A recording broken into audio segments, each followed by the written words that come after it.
Data? Is she on me? Adequate public notice has been given pursuant to the Open Public Meeting Act. Notice has been posted on the board's website and been delivered by internet to the Department of State and newspapers within broad circulation within the state. Okay, roll call, please. Commissioner Holden? Here. Commissioner Solomon? Here. Commissioner Chivuk? Here. Commissioner Gordon? Here. President Fiordaliso? Here. And our next regularly scheduled meeting? Our next regular board meeting is scheduled for Monday, April 6th at 10 a.m. via teleconference. Very good. Thank you very much. As I began, again, if there are more people on, I hope all of you are healthy and safe and following the advice of the medical experts and so on. And as I said in one of my releases to staff, you know, we're all in this together and we'll all get out of this together. So just stay safe, and before you know it, we'll be back in the office and so on. But as I've mentioned before, the BPU continues to work, and it may be not as smooth in certain instances as we would like, but I want to thank my colleagues, and I certainly want to thank staff for working through very difficult conditions. Again, we will get through this together and continue our mission as we're currently doing now. The board will be going into executive session, and we will be addressing the following items. Item 2G in energy, in the matter of the federal energy items for 2020 non-docketed matter, and also clean energy, 8A and 8C. The 8A is Board of Public Utilities offshore wind solicitation for 1,100 megawatt evaluation of the offshore wind applications, and 8C in the matter of clean energy request for qualifications for offshore wind consulting. The board will take action on these items during regular session. Executive session, I would estimate, will last anywhere between 30 and 40 minutes. Will the Attorney General's office please explain the justification for going into executive session? Yes, President. Deputy Attorney General Micheael Beck. There are exceptions to the Open Public Meetings Act listed at New Jersey Statute 10:4-12B7. With regard to agenda item 2G, this falls within the pending anticipated litigation and attorney-client privilege exceptions. With regard to agenda items 8A and 8C, these both fall under contract negotiation and attorney-client privilege exceptions. Thank you. Everybody who's going to be in executive session, I assume knows what to do. Would you like me to move that? I would, in a minute. Okay. I just, before we move it and everybody disperses, I just want to make sure everybody knows what to do. Don't disconnect from Zoom. Just use your phone, and we will then, the audio will then come back for Zoom after we do the executive session. So don't touch anything on your computer. That's what I was told. So if I was told wrong, we'll lose everybody. But hopefully that's not the case. Do I have a motion to go into executive session? Thank you, Commissioner Holden. Yes, I do that. Apparently my tin hat is not up right because I keep saying my internet is unstable. So I'll be maybe in and out of this meeting. But I will recommendation. Second. Okay. Roll call, please. Commissioner Holden? Yes. Commissioner Solomon, Yes. Commissioner Chivuk, Yes. Commissioner Gordon, Yes. President Fiordaliso. Yes, so if everyone would then use their phones to dial in for executive session at this point. And we'll see you in about 40 minutes.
Holden here.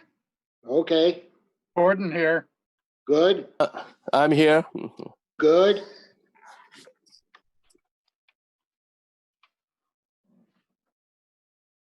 Diane? Hello? Yes. Hello. Oh, we can hear you now. Okay.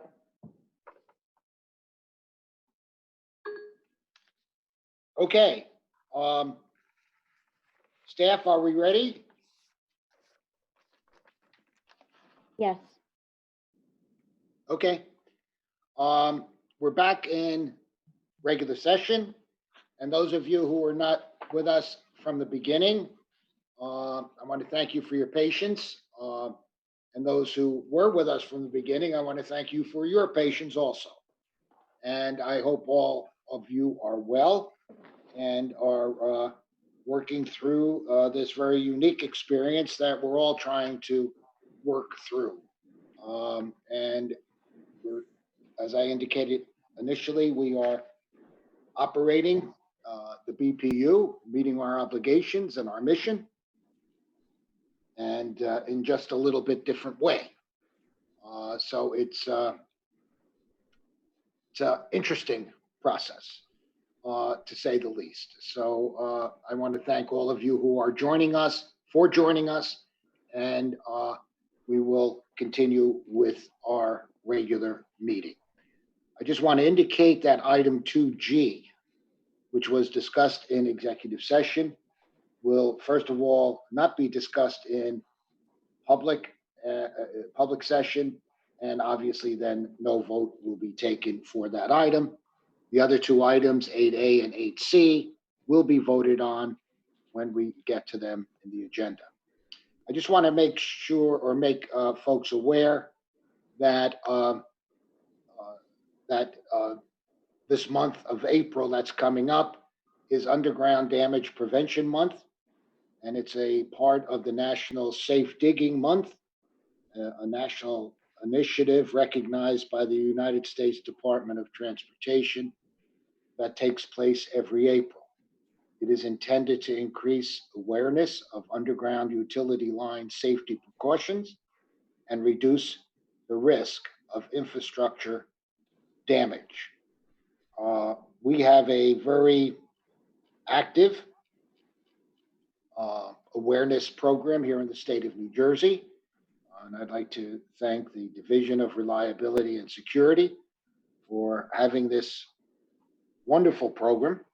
The awareness effort is especially important since, as a national survey conducted in March of 2019, by Common Ground Alliance points out 40% of homeowners who plan to dig this year will put themselves and others at risk by not calling 811 before starting. So we just want to make folks aware of the fact that we have this here in the state of New Jersey, and it's a very excellent program and one that I believe does save lives and saves a lot of damage from a property perspective. I also want to make note of the fact, and Commissioner Gordon, you mentioned public service donating 50,000 masks and so on. I will be having a call this afternoon with the presidents and of all of our utilities, and one, thanking them for their cooperation, but also looking at other ways that we might be able to assist the New Jersey resident during this period of time. And I will certainly report back to you all, and once that is over. I don't believe I have anything else at this point. So do any other commissioners wish to make any opening remarks? Mr. President, this is Commissioner Chivukula. A couple of things. One is that when I was getting briefed by PSEG, I found out that they had 50,000 masks in their nuclear facility. That's how they were able to donate it. It's an interesting thing.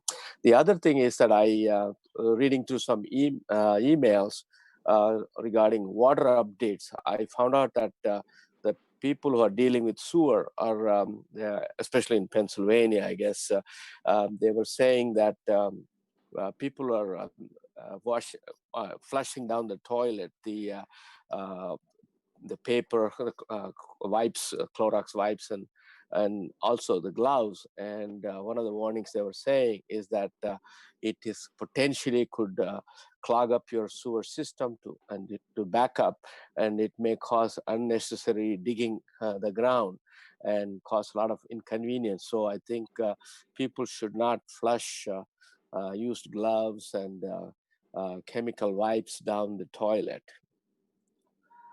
Thank you, Commissioner. That's extremely important. The only thing that should go down there is toilet tissue and so on. And otherwise, you're right. You're jeopardizing your system, and could cost you a lot of money too. So thank you. Any other comments? President Fiordaliso, I just want to piggyback on that. What we use in wastewater, we call it the 3 Ps: pee, poo, and paper. That's all that should go in the toilet. And regardless of, whether you're using, all these things like gloves and anything else, you would be amazed what people put down the toilet.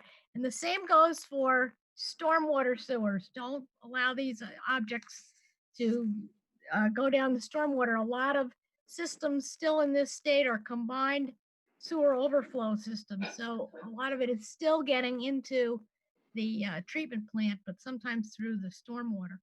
Right. Good. The other item, like I said, I had lost the internet connection. I didn't know if you had already mentioned it, but I just want to say how sad I am about the passing of a longtime employee, Ed Beslow.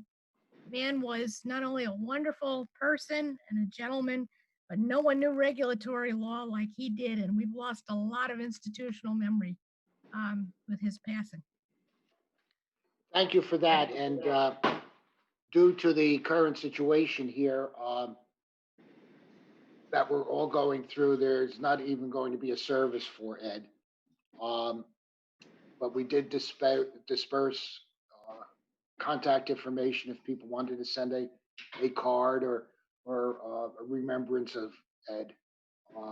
And you're absolutely right. Ed was the consummate gentleman and one of the most intelligent people that I have ever met regarding regulatory law. I had the pleasure of working with Ed for a number of years, and it was, and for the past 10 years or so, Ed had been sick, and so on, and once he retired, he got so much enjoyment out of his grandchildren. And I think they were the ones that kept him going for these past 10 years. And will be missed. And he always has a spot of remembrance at the Board of Public Utilities. So, yeah, rest in peace, our friend. And we know that if there is any place, you're in the good one. So,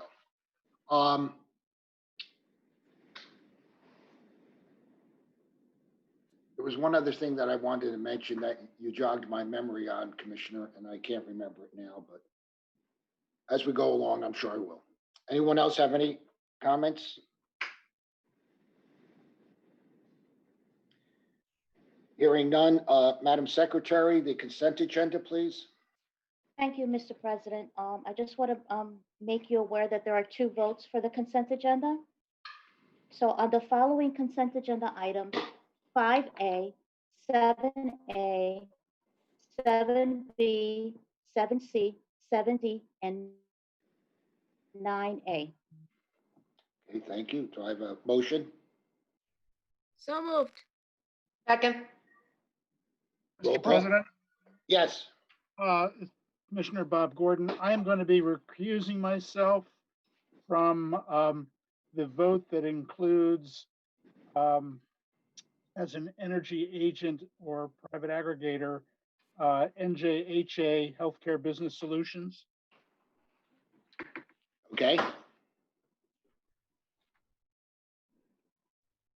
Roll call. Commissioner Holden, Yes. Commissioner Solomon, Yes. Commissioner Chivukula, Yes. Commissioner Gordon, Yes. President Fiordaliso. Yes. And then the second vote, Ada? Yes, on consent agenda item 1A, So moved. Second. Roll call. Commissioner Holden, Yes. Commissioner Solomon, Yes. Commissioner Chivukula, Yes. President Fiordaliso. Yes. Thank you. Thank you. All right, that brings us now to our regular agenda, audits. Alice?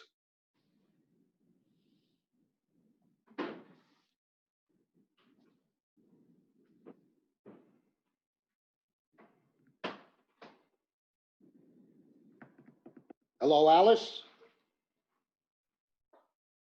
I'm on. Okay, we're waiting. Hello, I'm on. Do you hear 1A, me? Yes, we can. 1A, please. Oh, okie doke.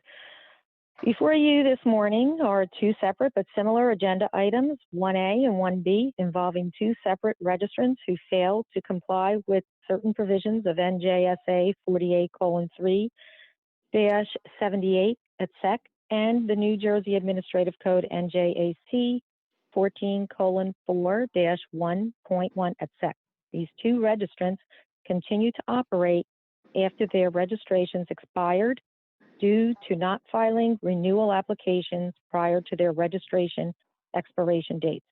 In order to resolve the matter of each violation, offers of settlement were filed by each entity with the board for approval. In addition, each of these companies filed initial applications for approval. Each of these 2 agenda items therefore involve 2 separate matters on which you will vote. And I will present the settlements and then and make my recommendations on the settlements and then on the applications themselves. So the first set of settlement matters involved item 1A, M&L Service Providers, LLC, doing business as Dianne Energy, made an offer to settle in the amount of $1,350. And for item 1B, the M Group Energy Solutions, LLC, doing business as TMG Energy Solutions, LLC, made an offer to settle in the amount of $700.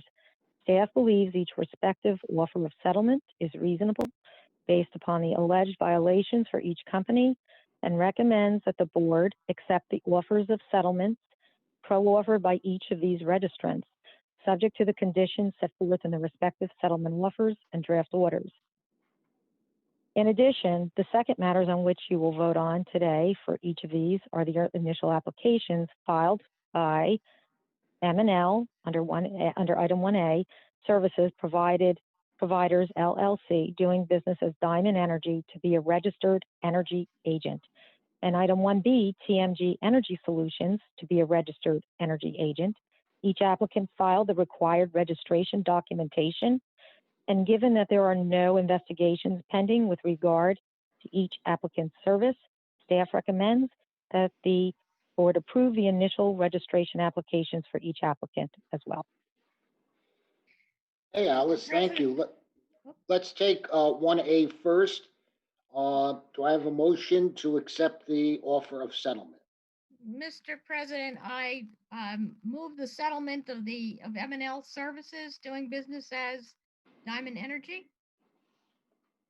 Second. Roll call?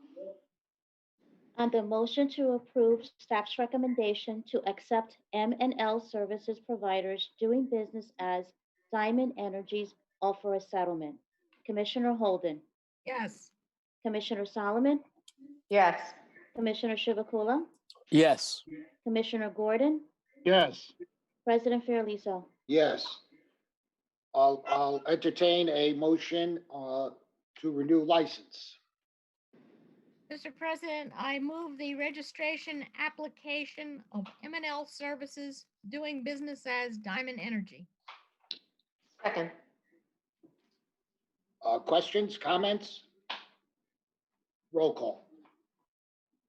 On the motion to approve staff's recommendation to accept M&L Services Providers doing business as Diamond Energy initial registration, Commissioner Holden, Yes. Commissioner Solomon, Yes.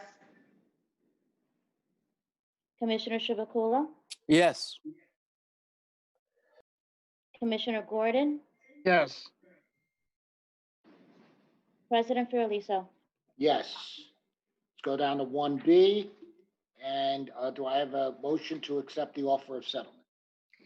Mr. President, I move the settlement of M Group Energy doing business as TMG Energy Solutions. Second. Questions, comments? Roll call. On the motion to approve staff's recommendation to accept the N Group Energy Solutions doing business as TMG Energy Solutions offer a settlement, Commissioner Holden, Yes. Commissioner Solomon, Yes. Commissioner Chivukula, Yes. Commissioner Gordon, Yes. President Fiordaliso. Yes. I'll now entertain a motion to renew their application and license. Mr. President, I move the registration application of M Group Energy doing business as TMG Energy Solutions. Second. Questions, comments? Roll call. On the motion to approve staff's recommendation to accept the M Group Energy Solutions doing business as TMG Energy Solutions initial registration, Commissioner Holden, Yes. Commissioner Solomon, Yes. Commissioner Chivukula, Yes. Commissioner Gordon, Yes. President Fiordaliso. Yes. Thank you, Alice. Thank you very much. Have a good day. Thank you, you too. That brings us to energy. Stacy? Good First morning, item. Commissioners. Good morning. Related to New Jersey Natural Gas? Yes, so agenda item 2A relates to a May 31st petition filed by New Jersey Natural Gas requesting approval to decrease its per therm periodic basic gas supply service rate and to increase the company's overall conservation incentive program rates. The company also proposed to increase its per therm balancing charge. On August 13th, New Jersey Natural submitted discovery responses updating its schedules, which produced a BGSS rate and certain CIP rates that were lower than originally filed. By order dated September 11th, the board authorized New Jersey Natural to implement its updated rates on a provisional basis subject to refund. As a result of the September order, the monthly bill impact on a typical residential customer using 100 therms was an increase of approximately 94 cents. On November 13th, the board issued an order in New Jersey Natural's rate case, which approved the inventory portion of the balancing charge, resulting in an updated balancing charge. On February 20th, the parties executed a stipulation for final rates, and which was approved by ALJ Gertzman a few days later. As a result of the stipulation, there is no further bill impact to customers. Staff recommends the board issue an order approving the initial decision and stipulation and directing New Jersey Natural to file revised tariffs by April 15th. So moved.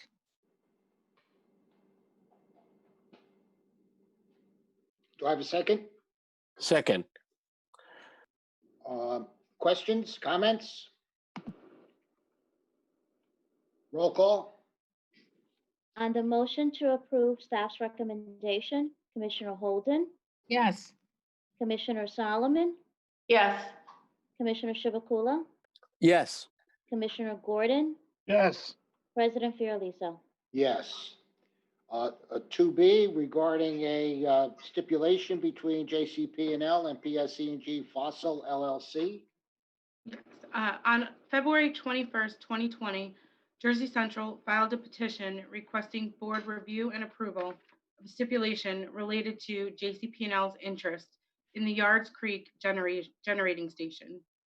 PSEG Fossil LLC is the other owner of Yards Creek. According to JCP&L, the stipulation is intended to remove the constraint related to the respective interest in Yards Creek under a previously approved agreement. JCP&L requested expedited review and approval of the stipulation to facilitate discussions for potential transactions which the parties to the agreement may wish to explore. JCP&L further indicated that any disposition of JCP&L's interest in Yards Creek would remain subject to the board's approval. On March 2nd, Rate Counsel submitted comments indicating they did not object to the requested relief.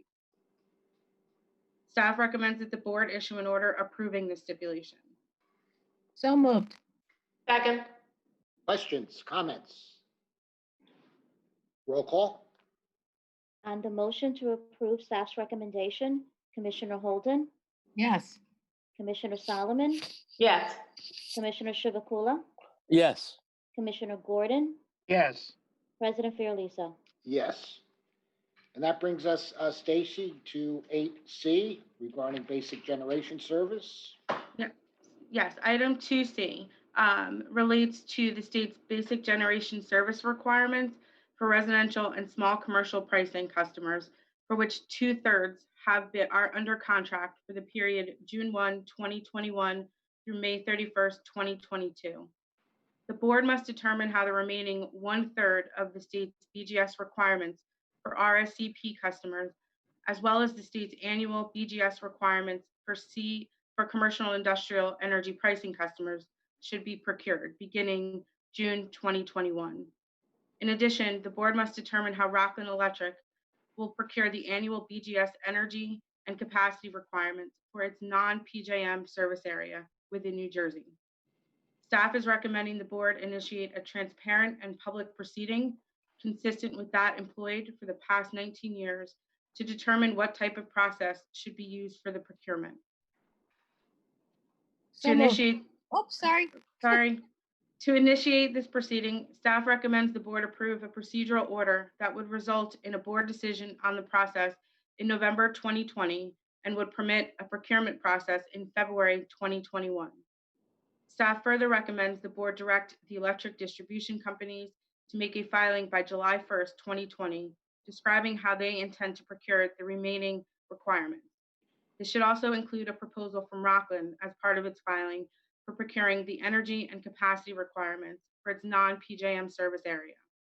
In addition, staff recommends the board invite all other interested stakeholders to file any alternative BGS procurement process with the board by July 1st, 2020. Sorry about that, Stacy. I scrolled ahead. So moved. Second. Questions, comments? Roll call? On the motion to approve staff's recommendation, Commissioner Holden, Yes. Commissioner Solomon, Yes. Commissioner Chivukula, Yes. Commissioner Gordon, Yes. President Fiordaliso. Yes. 2D, Stacy, Atlantic City Electric and their Power Ahead program. Yes. On November 1st of 2019, Atlantic City Electric filed a petition seeking review and approval of the capital investments related to the company's Power Ahead program that were placed in service from July 1st, 2019 through December 31st, 2019. In the petition, ACE sought to recover a revenue requirement of approximately $1.5 million associated with $12.2 million of plant and service investments. In addition, ACE sought to remedy an under-recovery associated with its first roll-in. The company proposed taking 2 steps to make up for that under-recovery. The company proposed to add an annual adjustment of approximately $504,000, which would remain in place going forward to correct the under-recovery and prevent any future under-recovery. Additionally, ACE proposed to implement an additional one-time adjustment to allow ACE to recover approximately $252,000 that the company did not recover. ACE proposed to eliminate the second adjustment effective October 1st, 2020. Collectively, ACE sought an increase in the annual electric revenue requirement of $2.5 million. Through a series of updates, ACE provided actual data through December 31st, 2019. In the update, the company updated the request to seek recovery of $9.8 million in gross plant and service investment, which decreased its total proposed revenue requirement. The parties have executed a stipulation that would allow the company to recover a revenue requirement of $1.73 million related to the Power Ahead program as of April 1st. As a result of the stipulation, a typical residential customer will see their monthly bill increase by approximately 19 cents. Staff recommends the board issue an order approving the stipulation and directing ACE to file revised tariffs by April 1st. So moved. Second. Questions, comments? Roll call. On the motion to approve staff's recommendation, Commissioner Holden, Yes. Commissioner Solomon, Yes. Commissioner Chivukula, Yes. Commissioner Gordon, Yes. President Fiordaliso. Yes. 2E regarding a FERC matter. Good morning, Commissioners. Good morning. Item 2E concerns a filing made by the PJM transmission owners concerning certain critical facilities known as the CIP 14 facilities, so SIP 14 facilities. The transmission owners sought special tariff language to address the process that they will use to develop transmission projects while maintaining confidentiality. As you know, the Organization of PJM States Incorporated, OPSI, OPSI, unanimously took the position that the transmission owner's filing could not be accepted as drafted. The board filed comments in support of the OPSI comments, but specifically asked that FERC reject the filing and enable the stakeholders to address the matter before PJM. Several other parties, including Rate Council and other consumer advocates from across the PJM region, made similar filings as the board did.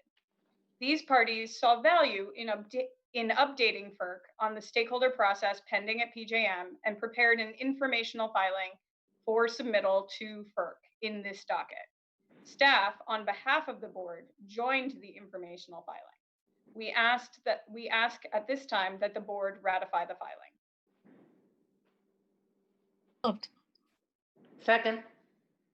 Questions, comments? Roll call. On the motion to approve staff's recommendation, Commissioner Holden, Yes. Commissioner Solomon, Yes. Commissioner Chivukula, Yes. Commissioner Gordon, Yes. President Fiordaliso. Yes. And 2F, another FERC item. Cynthia? Yes. Good morning again. Item 2F continues the board's advocacy for greater competition in transmission projects.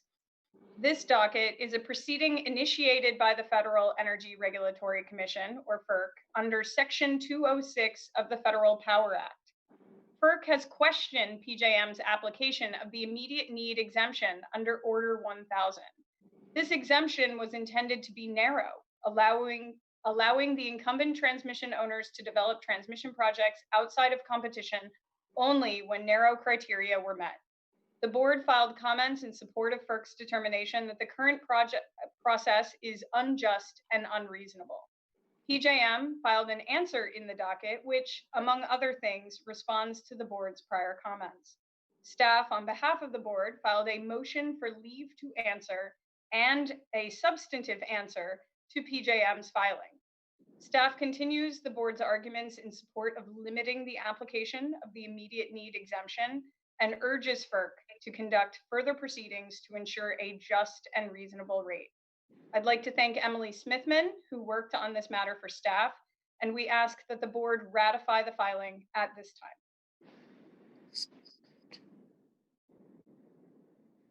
Second. Questions, comments? Roll call, please. On the Mr. motion President, to- I just a question. Yeah. Sure. In terms of how many projects are there, Cynthia? I know I saw some 19 projects or so in between 2017 and 2018 and all that. There are several projects, and staff can provide you the precise number by separate documentation. Okay, we do have that data. Okay, thank you. Anyone else? Roll call, please. On the motion to approve staff's recommendation, Commissioner Holden, Yes. Commissioner Solomon, Yes. Commissioner Chivukula, Yes. Commissioner Gordon, Yes. President Fiordaliso. Yes. 2G, as I indicated, will not be discussed or voted on at this time. That brings us down to 2H. Yes, so you're almost rid of me. Item 2H, however, is a little bit longer. So last but not least, item 2H is an energy master plan implementation item that staff feels is appropriate for the board's consideration at this time. Some brief background, as you know, in late December, FERC issued an order requiring PJM to dramatically expand application of the minimum offer price rule, the MOPR, M-O-P-R. This expanded MOPR applies to generation resources that receive any state support, as the board's request for rehearing currently pending before FERC, as well as Governor Murphy's Energy Master Plan describe, FERC's order is actively attempting to support fossil fuel interests in the PJM region under the guise of promoting, quote, fair competition. I believe that the board's opinions on the FERC's December order are well documented, so I will not belabor the point. Notwithstanding those efforts at the federal level to hinder the realization of New Jersey's ambitious clean energy goals, the Energy Master Plan makes plain New Jersey's commitment to exploring all possible options to ensure that the state can realize a clean energy future at reasonable prices. The Energy Master Plan recognizes the board's significant role in this process and looks to the board to consider initiating a proceeding to explore how to best meet New Jersey's resource adequacy needs consistent with the state's clean energy goals and environmental values. As PJM has recently submitted its compliance filing to FERC and outlined a potential timeline for future capacity auctions. And although staff understands that many factors may impact that timeline, staff believes that consistent with the Energy Master Plan, the time for the board to initiate this proceeding is now in early 2020. Therefore, staff is making the following recommendations for the board's consideration today. We recommend that the board initiate an investigation of resource adequacy procurement alternatives pursuant to the board's statutory authority. In so doing, we recommend that the board direct staff to investigate, one, whether New Jersey can achieve its long-term clean energy and environmental objectives under the current resource adequacy paradigm, And if not, 2, recommend how best to meet New Jersey's resource adequacy needs in a manner consistent with the state's clean energy and environmental objectives while considering cost to utility customers. We ask that the board allow staff to conduct this investigation on behalf of the board through technical conferences, public hearings, or written comments. And given our current circumstances, where we are faced with a global pandemic, we ask that the board acknowledge that staff's first action in this proceeding will be to request written comments, and that notice will be issued later today. Staff proposes to make its request for written comments on a variety of topics, included but not limited to the feasibility of the fixed resource requirement alternative or a state power authority model. We are inquiring about opportunities for this FRR, the fixed resource requirement, to accelerate the state's progress toward 100% clean energy, the feasibility of modifying the basic generation service, BGS construct in New Jersey, and whatever other mechanisms, such as a clean energy standard or a clean energy market, that may be able to facilitate achievement of New Jersey's clean energy goals. Staff is seeking comment on these various topics and others, and staff recommends that the board direct staff to post the order and notice on the board's website.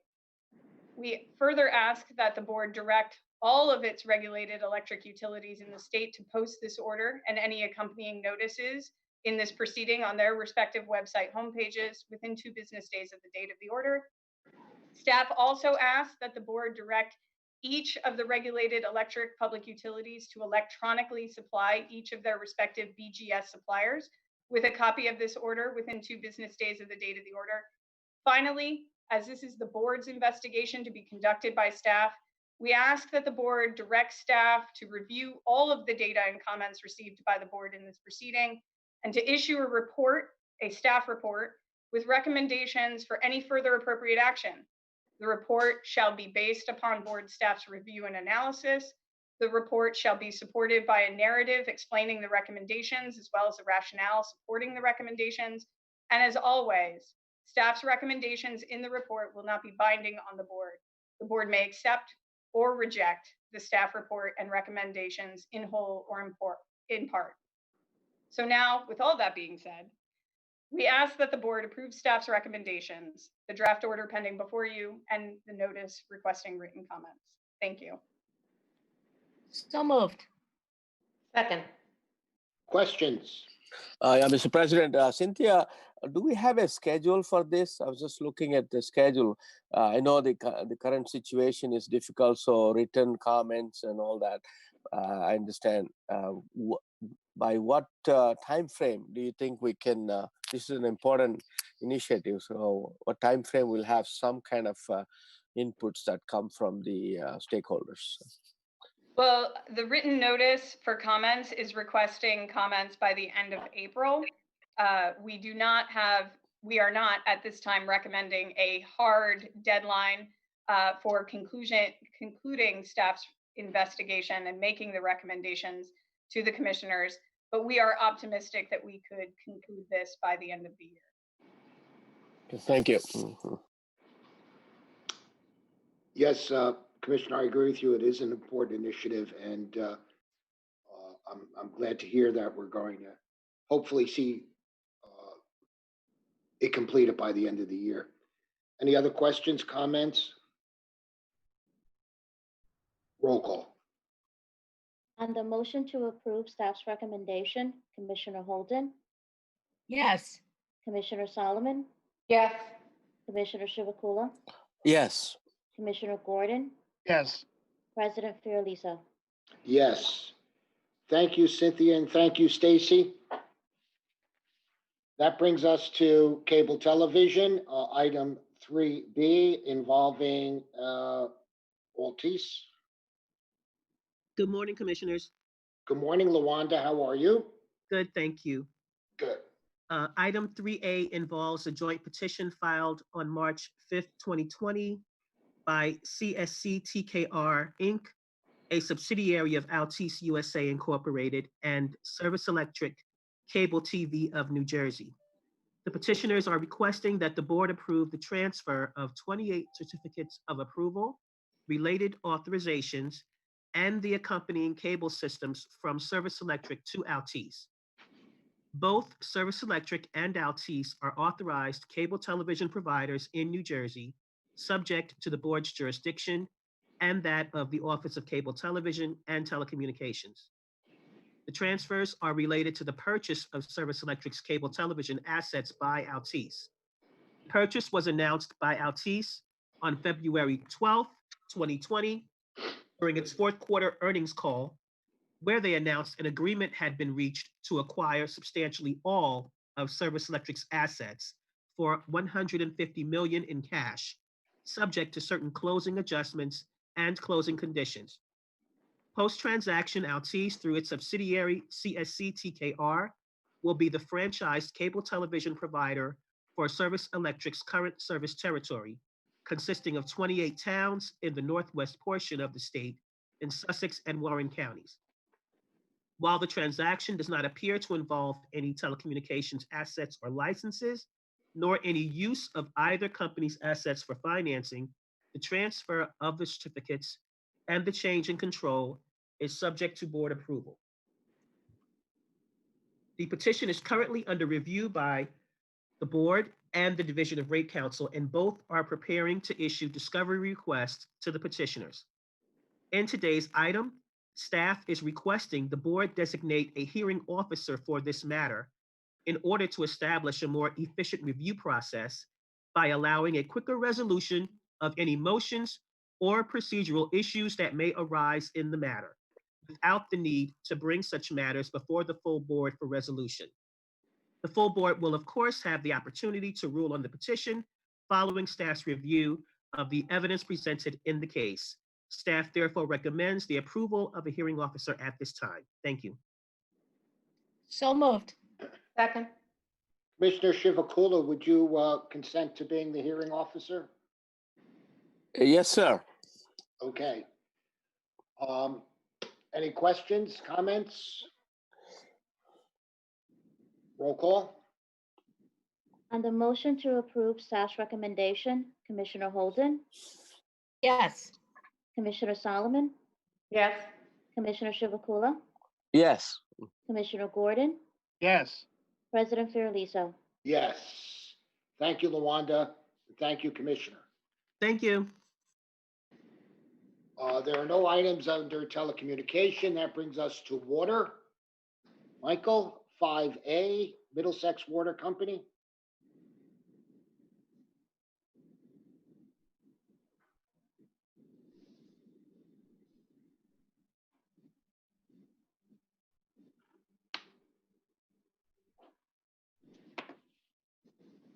Michael?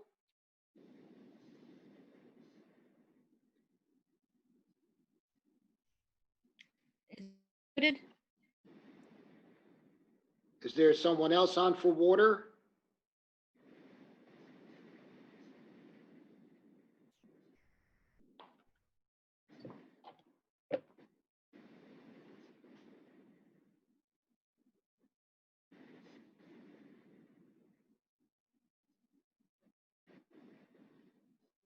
Nobody for water?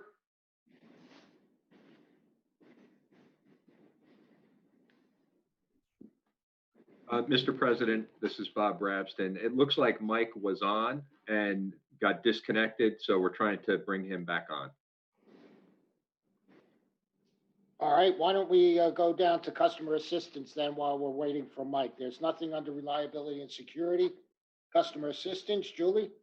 Yes, sir. Good morning. Good morning, how are you? I'm well. Thank you very much.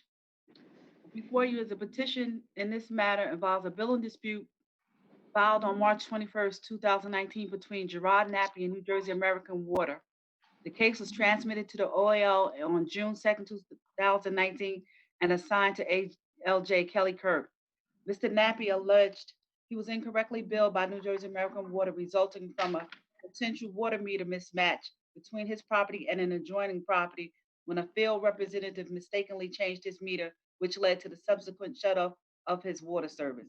Mr. Nappy alerted New Jersey American Water at that time of the potential mismatch. New Jersey American, in its answer dated May 30th, 2019, requested that the relief sought by Mr. Nappy be denied on the basis that he failed to set forth a claim upon which relief may be granted. New Jersey American filed a motion for summary decision on November 6th, along with a statement and certification by Thomas Hoffman, the customer advocate assigned to the case, stating, among other things, that a field representative mistakenly changed Mr. Nappy's meter instead of a neighbor's meter. And as a result thereof, later that year, another representative subsequently shut off Mr. Nappy's water. On November 12th, Mr. Nappy filed a response arguing, among other things, that the actions of the representative showed the potential for error and resulted in him being billed his neighbor's higher bill.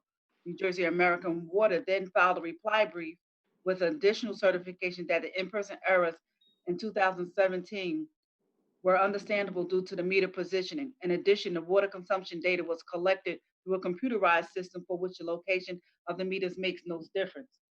L.J. Kirk, in her initial decision, concluded that New Jersey American certified that meter readings are performed remotely by computer and are tied to a meter's serial number.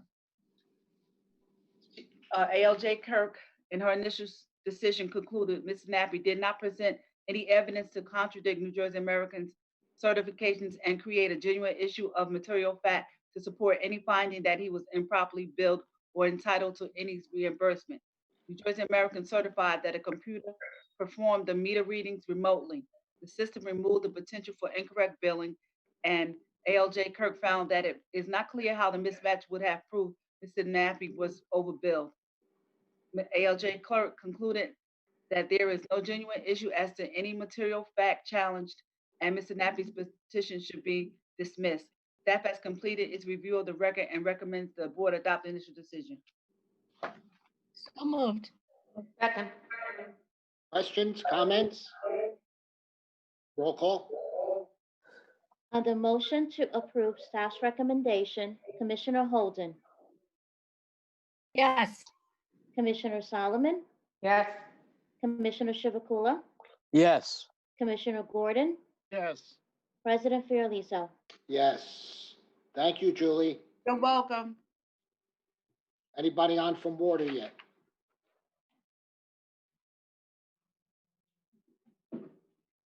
Let's go to clean energy. Sarah? Mr. President, good morning again. This is Jim Ferris. I'll be presenting item A. Oh, okay, Paul. It's Jim? Jim I'm Ferris. sorry, I didn't hear you. This agenda item pertains to a petition filed by Ocean Wind on January 23rd, 2020, seeking authorization to procure capacity interconnection rights at the BL England generating system in Beasley Point, New Jersey. The petitioner comes before the board as a result of the June 21st, 2019 order approving the Ocean Wind 1100 megawatt project under this same docket. The June 21st order indicated that Ocean Wind was required to seek board authorization to procure CIRs to mitigate transmission system upgrade costs in order to be subject to the true-up mechanism listed in the June 21st order. As discussed in executive session, board staff recommends that the board approve this petition. So moved. Second. Questions, comments? And as Jim said, this was discussed thoroughly in executive session. Hearing no comments, roll call.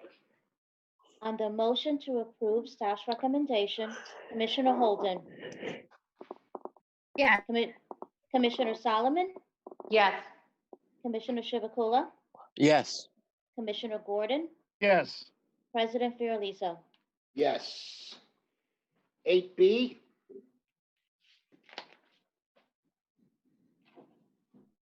Involving the United States Department of Energy.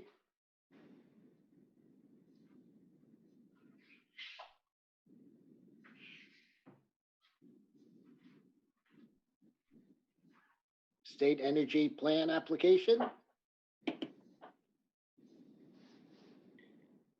Good morning. Can you hear me now? You're crackling, but we can hear you. Okay. The USDOE has provided New Jersey with $1,471,080 to use for next year. And these funds require a state match of 20% of $294,216. In order to be eligible, we need to submit a plan, and staff is proposing 5 different programs. Can you still hear me, or am I crackling? You're still crackling, but I can hear you. We can hear you. Everybody can hear her. Okay. If not, I can have Jim take over too. He also has info on this. Okay. The first program that staff is proposing is incorporating health and safety measures into energy efficiency upgrades. The funding level being proposed for this program is $500,000 with a cost match of $100,000. The next 2 proposals are the state energy and water benchmarking study and a building sector decarbonization roadmap study. I lost my internet connection. I'm struggling to get back on. Okay, Mike, we're on to something else, so just hold on. The funding level being proposed for the energy and water benchmarking study is $200,000 with a cost match of $40,000. The decarbonization roadmap funding proposal is $400,000 with a cost match of $80,000. And the last 2 programs are a continuation of programs which have been funded for the past 10 years. And these allow us to provide clean energy program offerings to New Jersey residents that do not contribute to the SBC, and also allowing for staff training and development. We are looking at a funding level of $363,580 with a cost match of $72,716 for the non-IOU program, and $7,500 with a cost match of $1,500 for staff training and development. These will be met both through in-kind match of staff time, as well as contributions from any subcontractors needed to implement these programs. Staff is requesting the board consider its federal-funded state energy program application proposal and approve staff to submit the proposal as described to DOE, and upon DOE approval, allow staff to take the necessary steps to implement the programs. So moved. Second. Questions, comments? Roll call. On the motion to approve staff's recommendation, Commissioner Holden, Yes. Commissioner Solomon, Yes. Commissioner Chivukula, Yes. Commissioner Gordon, Yes. President Fiordaliso. Yes. Just hold on 1 minute because we're going to go on to 8C, which was discussed in executive session, and I assume Jim is going to present it here also. But Mike Kammer. This is my camera. I temporarily lost my internet connection. I know that, Mike. We happy to get you back. Okay. We're just going to finish the clean energy, then we're going to come back to water. Okay. Sounds good to me. Technology is wonderful when it works. Yes. Jim Ferris. Yes, sir. 8C. This matter is a request for the board to approve a contract for an offshore wind consultant in furtherance of New Jersey's offshore wind goals. Staff recommends that the board approve a contract as discussed in executive session. So moved. Second. Questions, comments? Roll call. On the motion to approve staff's recommendation, Commissioner Holden, Yes. Commissioner Solomon, Yes. Commissioner Chivukula, Yes. Commissioner Gordon, Yes. President Fiordaliso. Yes. Thank you, Jim. You're welcome. Thank you, commissioners. That brings us to 8D, a rulemaking regarding our solar renewable portfolio. Is that Scott Yes, sir. Hunter presenting? It is, Mr. President, Commissioners. How are you, Scott? Good afternoon.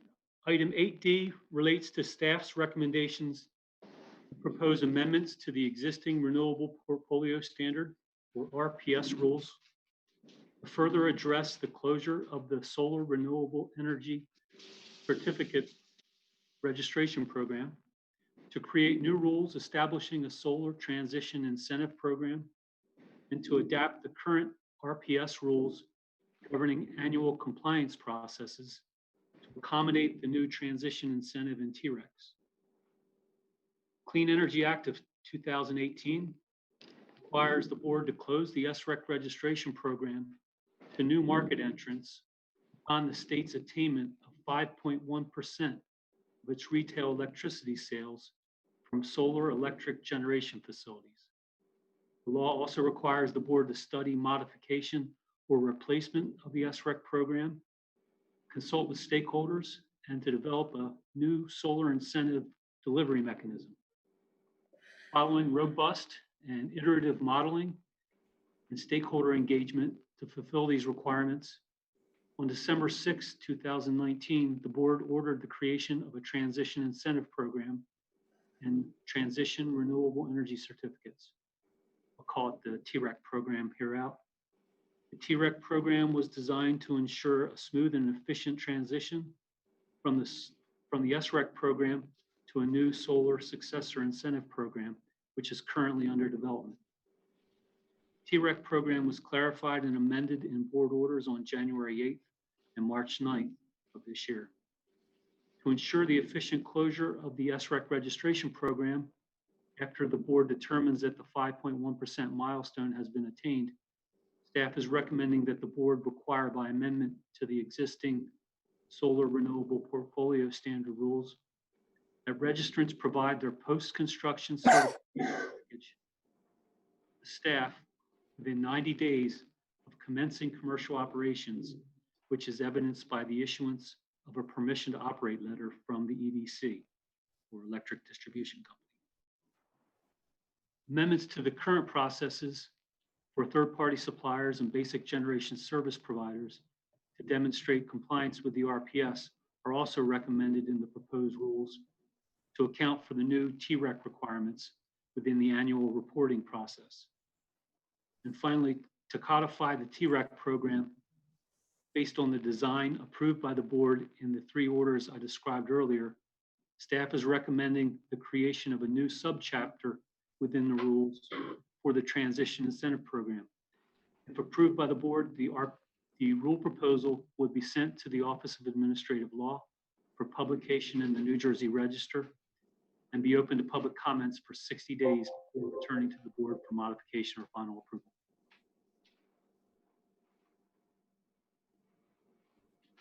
So moved. Second. Questions, comments? Yeah, Mr. President, Scott, Yes, sir. I got a quick question for you. This new section is going to modify the renewable portfolio standard section affecting class 1, class 2? Yes, sir. I see. Thank you. Any other questions, comments? Roll call? On the motion to approve staff's recommendation, Commissioner Holden, Yes. Commissioner Solomon, Yes. Commissioner Chivuk, Yes. Commissioner Gordon, Yes. President Fiordaliso. Yes. And that brings us down to 8E, the SREC registration program, Scott? Yes, sir. Commissioners, in this agenda item, staff recommends measures to implement closure of the Solar Renewable Energy Certificate Registration Program, the SRP, pursuant to the Clean Energy Act of 2018. This item complements the previous agenda item where the board approved amendments or a proposal for amendments to the Renewable Portfolio Standard rules governing the SRP and the establishment of rules for the Transition Incentive Program. Here, we recommend the board provide additional direction to participants in the market on the procedures to be followed and the requirements for maintaining SREC eligibility leading up to the closure of the SRP and following program closure. Our goal with these clarifications and recommendations is a smooth transition from the legacy SREC program to the transition incentive program approved by the board in orders from December 2019 and January 2020. Staff recommend in this order that the board direct staff and the SREC registration processing team to develop a transition incentive registration process, including how and when to transfer projects from the SRP pipeline to the TREC pipeline. These recommendations are influenced by the governor's executive orders governing essential business operations in response to the COVID-19 outbreak. You will remember that the Clean Energy Act requires the board to close the SRP upon the state's attainment of 5.1% of retail electricity sales from eligible solar electric generation facilities. The board also has issued several orders and adopted rule amendments to the RPS that addresses several aspects of SRP closure, including how the 5.1% milestone will be determined to have been met. In staff's most recent report to the board on February 29th, 2020, the milestone was forecast to be met as early as May 2020. We also cautioned in that report that the forecast was subject to change based on variable retail electricity sales, solar installation rates. Staff's next report on the status of the milestone for SRP closure is scheduled to be released next week by March 31st. So the recommendations for clarifying SRP closure processes in this order are timely. The RPS rules and orders governing SRP closure have provided notice to market participants that registered projects must commence commercial operations prior to the board's determination that the 5.1% milestone has been attained. Permission to operate, or PTO letter, issued to the facility by the EDC marks the date that commercial operations have commenced. By rule at Title 14, Chapter 8, Subchapter 2.4L, the PTO letter is a required document within the SRP post-construction certification package. It's been made abundantly clear that the PTO must be issued by the EDC prior to the board's determination that the 5.1% milestone has been attained. In the past, staff have construed the RPS rules to require the post-construction certification package before expiration of the conditional registration or any extensions. In light of the potential disruption to solar development business practices as a result of the COVID-19 response, staff are recommending the board require developers to submit a complete post-construction certification package within 90 days of the PTO issuance by the electric distribution company. The SRP registration portal will close on the 91st day following the board's determination that the 5.1% milestone has been attained. The SRP processing team will transfer to the Transition Incentive Registration Program all projects that remain in the SRP pipeline on the 91st day following the 5.1% milestone, including those that have failed to submit a complete post-construction certification package with a PTO issued before the 5.1% milestone. Staff recommend that the board grant staff the ability to issue first or second extensions for projects that had their conditional registration expire up until the day that the board determines that the 5.1% milestone has been attained. All extensions will expire when the 5.1% milestone is reached.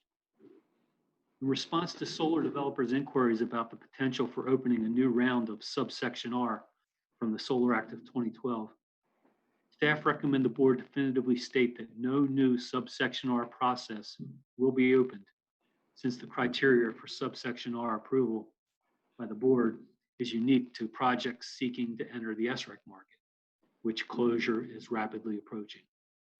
Finally, staff recommend that the board direct staff to work with the SRP processing team to develop and implement a communications plan to inform and educate the public, including solar developers, on the SREC transition issues, including SRP closure and TREC registration.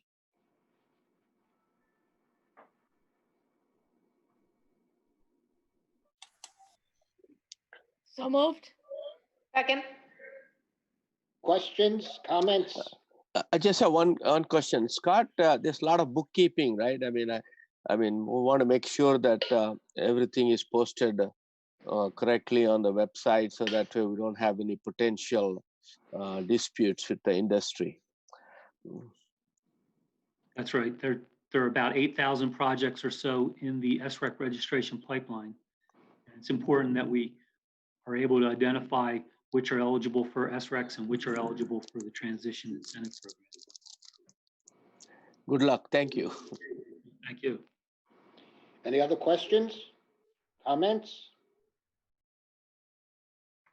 Our solar industry and our solar program keeps evolving, and it continues to evolve, I believe, for the better because of work done by our Division of Clean Energy and Scott and all of those folks who are involved, Ariana, Sarah, of course, guiding it all. We are moving in a wonderful direction, and we will continue to do so. If there are no other questions, roll call, please. On the motion to approve staff's recommendation, Commissioner Holden, Yes. Commissioner Solomon, Yes. Commissioner Chivuk, Yes. Commissioner Gordon, Yes. President Fiordaliso. Yes. Thank you. Thank you, Scott. Now Mike Kammer, who decided to rejoin us. Who decided to rejoin everyone. Good afternoon. How is everyone today? We are good, and how are you today? Pretty good, thanks. A little frustrating when the internet connection got lost, but it's all good now. Okay, good. So let's go on to 5A, Middlesex Water. 5A is the petition of Middlesex Water Company. Middlesex Water Company filed a petition to increase the level of their purchased water adjustment clause revenues on November 14th, 2019. Middlesex's petition requested an increase of approximately $600,000 in PWAC revenues. The matter was transmitted to the Office of Administrative Law for hearings, and it was assigned to Administrative Law Judge Tricia Caliguire. Judge Caliguire presided over a public hearing in Fords, New Jersey on February 13th, 2020. No members of the public appeared at the hearing. The parties to this matter, Middlesex, the Division of Rate Counsel, and board staff exchanged discovery and engaged in settlement discussions. As a result of those settlement discussions, the parties reached a stipulation that agrees to an overall increase in PWAC revenues of approximately $33,000. A residential customer using a 5/8 inch meter who uses 2,300 cubic feet of water per quarter or 17,204 gallons of water per quarter will see their quarterly water bill increase from $152.99 to approximately $154.27 per quarter, which is an increase of approximately $1.28 per quarter or 0.84%.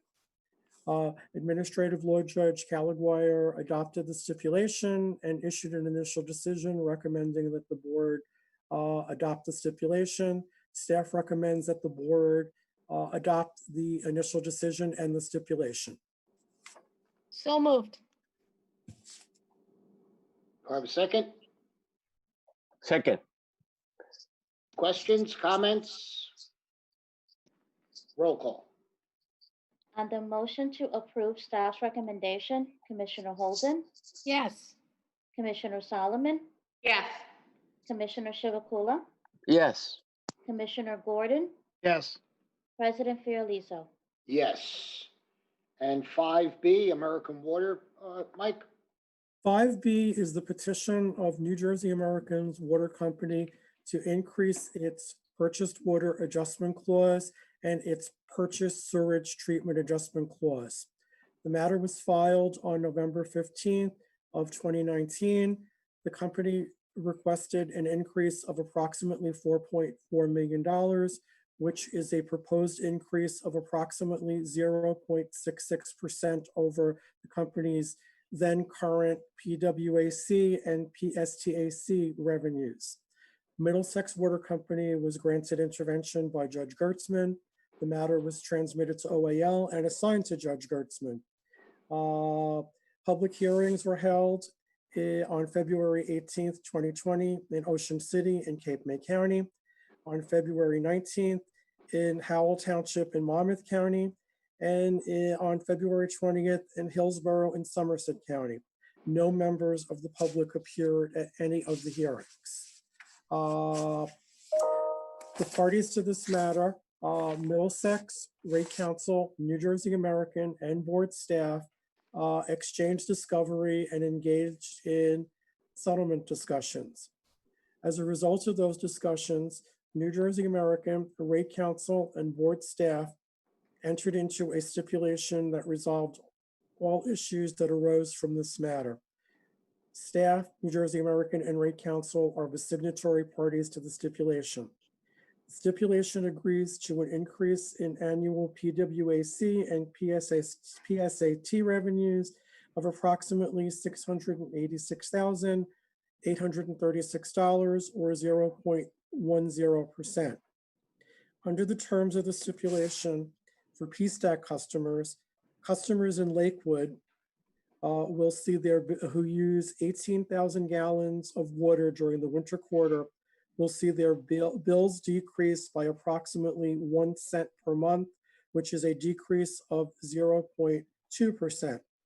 Customers in the Ocean City Sewer District who use 20,000 gallons of water during the summer quarter will see their PSTAC bills increase by $4.63 per month or 7.07%. Customers in the Adelphia section of Howell Township who use 48,000 gallons of water annually will see their PSAT bills increase by approximately $1.38 per month, which is an increase of 2.54%. New Jersey American PWAC customers will see the PWAC portion of their bill decrease by approximately 2 cents a month, which is a decrease of 0.4%. Middlesex Water Company advised Judge Gertzman and the parties by letter dated March 11, 2020, that they do not oppose the stipulation. Judge Gertzman issued an initial decision several days later, recommending that the board adopt the stipulation, and staff recommends that the board adopt the stipulation and the initial decision. Do I have a So motion? moved. Second. Questions, comments? Yeah, Mr. President, Mike, you mentioned Middlesex Water. I thought it's New Jersey American Water. How that comes into picture?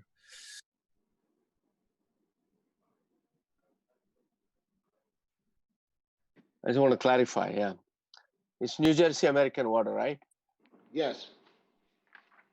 Yeah, I think they're a customer of New Jersey American.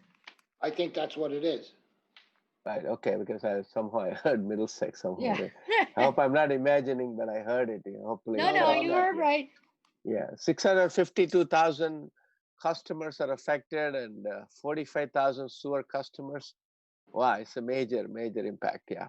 Okay, thank you. You're welcome. Any other questions, comments? Roll call?